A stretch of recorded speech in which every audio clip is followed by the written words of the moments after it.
నమస్తే. స్థానిక సంస్థల్లో 42% బీసీలకు రిజర్వేషన్లన్న అంశం మీద చర్చ నడుస్తున్నది.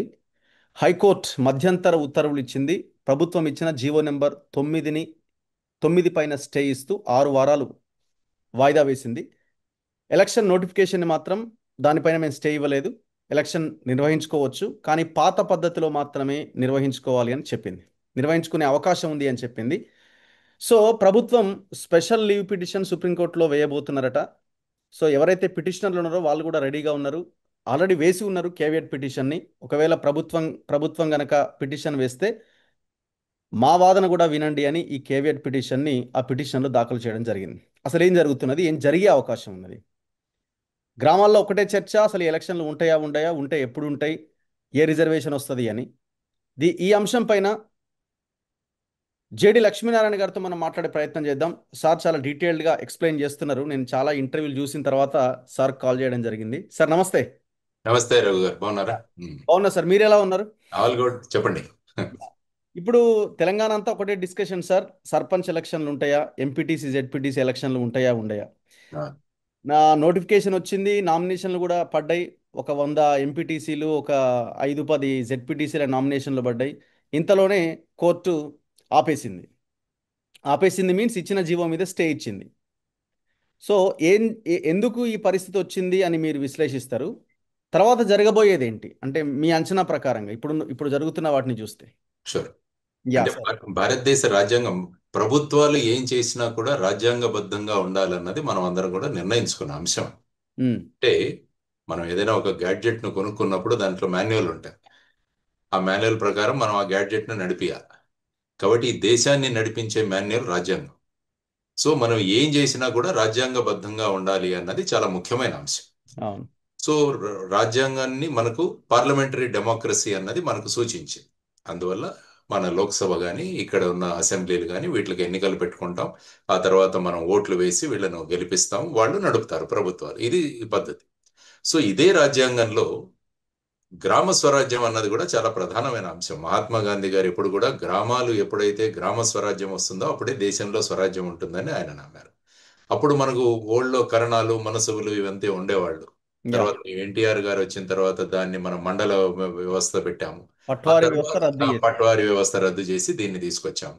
ఆ తర్వాత ఏంటంటే మొత్తం భారతదేశంలోనే లోకల్ సెల్ఫ్ గవర్నమెంట్ అన్నది జరగాలి అన్న ఉద్దేశంతో రాజీవ్ గాంధీ గారు ప్రధానమంత్రిగా ఉన్నప్పుడు ఆలోచన మొదలైంది.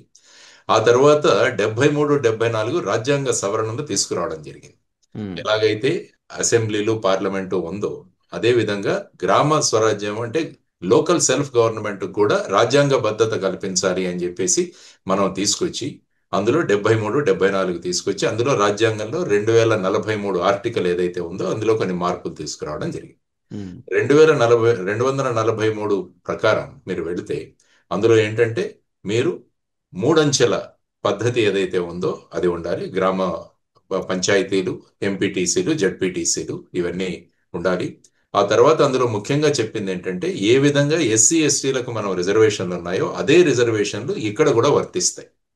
ఉమ్, మన లోకల్ సెల్ఫ్ కూడా స్థానిక స్వపార్యం వలన కూడా. దానితో పాటు ఏంటంటే గ్రామాలలో మహిళలకు ప్రాధాన్యత ఇవ్వాలి అని చెప్పేసి ఒక సుమారుగా 33, 1/3 అన్నది మహిళలకు ఇవ్వాలి. అంటే ఇది వర్టికల్ రిజర్వేషన్ కాదు, హారిజాంటల్ రిజర్వేషన్ అంటాం దీన్ని. యా. ఉమ్, సో ఆ తర్వాత ఏంటంటే అందులో వాళ్ళు చెప్పిన ఇంకొక అంశం ఏంటంటే బీసీలకు కూడా, వెనుకబడిన వారికి కూడా ఇందులో రిజర్వేషన్లు మనం కల్పించవచ్చు అని అందులో చెప్పడం జరిగింది. ఉమ్. ఎంత శాతము దాని గురించి ఏం మాట్లాడలేదు. ఇది చెప్పలేదు, పర్సంటేజ్ పెట్టలేదు. పర్సంటేజ్ పెట్టలే అందులో. ఉమ్, సో అప్పుడు ఏమైంది, ఎస్సీలకు ఎస్టీలకు ఫర్ ఎగ్జాంపుల్ మీరు తెలంగాణ మాట్లాడుతున్నారు కాబట్టి ఐ థింక్ తెలంగాణలో ఎస్సీలకు 15 ఉంది, ఎస్టీలకు 10% ఉంది ఉమ్, అనుకుంటాను. ఉమ్, అంతే. సో ఆ విధంగా చేసి 92లో ఈ సవరణలు తీసుకురావడం జరిగింది. మన పివి నరసింహారావు గారు ప్రధానమంత్రిగా ఉన్నప్పుడు ఇది రాజ్యాంగ సవరణ జరిగింది.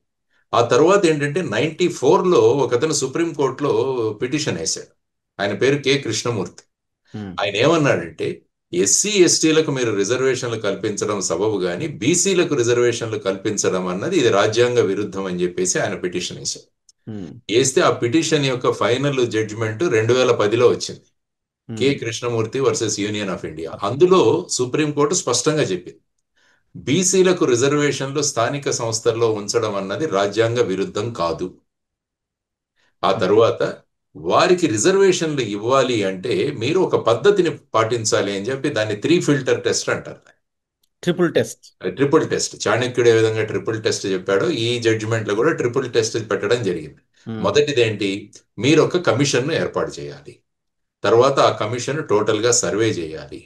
ఆ తర్వాత ఏమైందంటే ఈ మధ్య కాలంలో మండల ఆయోగం విపి సింగ్ గారు ఉన్నప్పుడు మండల్ కమిటీని ఏర్పాటు చేయడం అవును. జరిగింది. ఆ తర్వాత బీసీలకు రిజర్వేషన్లు ఇవ్వాలని వచ్చింది. ఆ తర్వాత ఆ రిజర్వేషన్లు ఎంత శాతం ఉండాలి అని చెప్పేసి ఇందిరా సహాని జడ్జిమెంట్ లో 92లో సుప్రీంకోర్టు స్పష్టంగా చెప్పింది. మీరు ఎన్ని రిజర్వేషన్లు ఇచ్చుకోండి కానీ ఫైనల్ గా టోటల్ రిజర్వేషన్ 50% కన్నా ఎక్కువ ఉండకూడదు అన్నది పెట్టింది. యా. సో ఇప్పుడు ఏమైందంటే మనకు 2010లో వచ్చిన K Krishnamurthy versus union of ఇండియాలో కమిషన్ వేయాలి, సర్వే జరగాలి, ఆ తర్వాత వచ్చేసి 50% కన్నా మించి ఉండకూడదు. ఇది మళ్ళీ పెట్టింది ఆ మళ్ళీ. ఆ పాయింట్ థర్డ్ పాయింట్ కింద ఉన్నది. థర్డ్ పాయింట్ కింద ఉన్నది. ఇప్పుడు ఉమ్. ఇప్పుడు ఏమైంది? ఇంతకు ముందు మనం తెలంగాణలో 24% బీసీలకు ఇచ్చాం, అవును. 15% ఎస్సీ, 10%. అంటే 24+15 39, 49%. ఉమ్. అంటే బిలో మనకు ఇదే ఉన్నది, అవును. బిలో 50 ఉన్నది. కాబట్టి అందుకనే ఇప్పుడు హైకోర్టు ఎన్నికలను ఆపల. మీరు ఉమ్. ఎన్నికలు పాత పద్ధతిలో అంటే బిలో 50లో మీరు పెట్టుకోండి. పోండి. మీ GO 9 వల్ల ఏమైందంటే ఈ 50% కన్నా పైకి వెళ్ళి మీరు 42% ఇవ్వడం వల్ల ఏమైందంటే అది 67% అయింది. యా.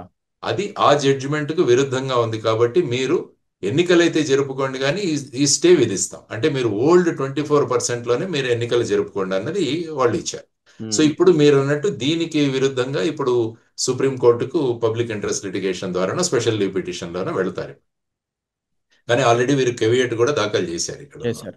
ఎందుకంటే ఆల్రెడీ ఈయన ఇంతకు ముందు హైకోర్టు స్టే ఇవ్వక ముందే డైరెక్ట్ గా సుప్రీంకోర్టుకు వెళ్తే సుప్రీంకోర్టు మళ్ళీ హైకోర్టుకే పంపించింది. పంపించింది. అవును. మీరు హైకోర్టు స్టే ఇవ్వలేదని మా దగ్గరికి రావడం తప్పది. ఉమ్. దాంతో ఆయన విత్డ్రా చేసుకున్నాడు. ఐ థింక్ రంగారెడ్డి గారే అవును. ఎవరు అవును. కొట్టారు. అవును. అవును. ఆయన. సో మళ్ళా ఆయన హైకోర్టుకు వచ్చింది గోపాల్ రెడ్డి. గోపాల్ గోపాల్ రెడ్డి. రెడ్డి గారు. ఉమ్. గోపాల్ రెడ్డి గారు. సో దానివల్ల ఏమైందంటే ఇప్పుడు హైకోర్టు అయితే స్టే ఇచ్చింది, 6 వారాలు ఇచ్చింది. అవును సార్. సో ఇప్పుడు రాష్ట్ర ప్రభుత్వం ముందున్నవి రెండు. అంటే పాత పద్ధతిలోనే ఎలక్షన్కి వెళ్ళడం, లేకుంటే సుప్రీంకోర్టులో దీన్ని తీసుకువెళ్ళడం. కానీ ఉమ్. సుప్రీంకోర్టుకు తీసుకువెళ్ళినా కూడా ఇందులో ఏమాత్రం అందులో చేంజ్ ఉండదని నా అభిప్రాయం. ఇంత డిబేట్ కూడా ఉండదేమో. ఉండదు ఇక. ఎందుకంటే ఆ, ఆల్రెడీ ఇక హైకోర్టు స్పష్టంగా చెప్పినది. అవును. తర్వాత వచ్చేసి సుప్రీంకోర్టే కె కృష్ణమూర్తి జడ్జిమెంట్ లో ఇచ్చింది. ఆ ఉమ్. తర్వాత యాక్చువల్గా మీరు మహారాష్ట్ర తీసుకుంటే వాళ్ళు ఏం చేశారంటే నోటిఫికేషన్ ఇచ్చేసి దాన్ని ఎన్నికలు కూడా కండక్ట్ చేశారు 2018లో. 1 ఇయర్ అయిపోయింది. అయిపోయింది. దాంట్లో జై ఉమ్. కిషన్ గౌలీ అని ఒక అతను పిటిషన్ లో మళ్ళా 2021లో సుప్రీంకోర్టు ఆ ఎన్నికలు మొత్తాన్ని క్యాన్సిల్ చేసి అవును. యూ కాంట్ గో బియాండ్ 50% అని.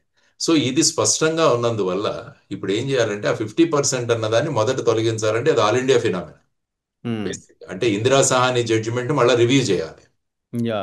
దానికోసం కేంద్ర ప్రభుత్వం ఏమంటుందంటే ఇప్పుడు మొత్తం జనాభా గణనతో జనగణనతో పాటు కులగణన కూడా చేయాలని చెప్పేసి నిర్ణయించారు. అవును. అది నిర్ణయించిన తర్వాత వేరు వేరు రాష్ట్రాల్లో బీసీలు ఏ సంఖ్యలో ఉన్నాయని చూసి, ఆ తర్వాత వాళ్ళ సోషలీ అండ్ ఎకనామికలీ బ్యాక్వర్డ్ ఎన్ని ఉన్నాయో చూసి, అంటే జస్ట్ బీసీ అన్నంత మాత్రాన్ని ఇవ్వడానికి లేదు. ఉమ్. ఆర్టికల్ 15(4) కానీ 16(4)లో కానీ సోషలీ అండ్ ఎడ్యుకేషనలీ బ్యాక్వర్డ్ ఉండాలి. ఎందుకు? ఎడ్యుకేషన్లో రిజర్వేషన్ చేయాలంటే. అవును. 16(4) వచ్చేసి ఉద్యోగాల్లో మీకు రిజర్వేషన్ ఇవ్వాలంటే అడ్యుకేట్ రిప్రజెంటేషన్ లేకుండా ఉండాలి.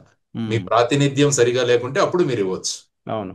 సో ఇప్పుడు ఇంకొక వాదన ఏంటంటే ఉద్యోగాలకి విద్యకి మీరు ఇందిరా సహాని జడ్జిమెంట్ పెట్టొచ్చు కానీ ఉమ్. దీనికి పెట్టకూడదు అన్నది ఒక వాదన పప్పుగాడి వినిపించినారు. ఎలక్షన్ రాజకీయాలకు ఆ, ఆ. పెట్టకూడదని. ఉమ్. కానీ కె కృష్ణమూర్తి ఉన్నది మనకి. Triple K test. Krishna triple test అందులో ఆల్రెడీ ఉన్నది. ఆ, ఆ. కాబట్టి ఇటువంటి పరిస్థితులలో ఇప్పుడు ఇక రాష్ట్ర ప్రభుత్వానికి పెద్ద ఆడేదానికి పెద్ద మైదానం ఏం లేదు. ఇక ఉమ్. ఉమ్. ఉమ్. మైదానం టైట్ అయిపోయింది. ఉమ్. కాబట్టి ఇక దాన్ని ఫైనల్ గా ఆల్ ఇండియా లెవెల్లో మార్పు వచ్చినప్పుడే దాంట్లో ఏదైనా మార్పు వచ్చే అవకాశం ఉంటుంది. ఒకటే